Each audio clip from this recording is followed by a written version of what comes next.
يا ملهمة أفكار شاعر من حلا وجهك كتب، ما يطيب من القصيدة المحكمة قيثانها، واقتبس من نور وجهك كل ما هو مستحب، واكتسب قصة جميلة أنت هي عنوانها.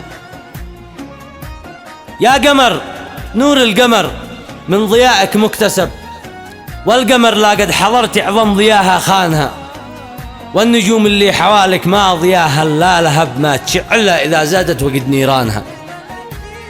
تبسمي يا ذا الجميله ما يلابك الغضب، استثمر الضحكة وعيشيها بكل ألحانها، يا العيون المسكرات رفقا على قلب المحب، في العيون يا فاتنه أصبحت أنا سكرانها، لا تلبسي يا فاتنه سلسل جواهر والذهب، أنت الذهب والجوهره ذي غاليه أثمانها، والله ذي كمل جمالك بالمحاسن والأدب، زهره إذا طابت تدلل لك الطيب أغصانها، ما كنت أؤمن بالمحبة لين ما قلبي حنب، في حب من تسكر فؤادي من خمور عيانها، في حب من تسكر فؤادي من خمور عيانها. سلامت.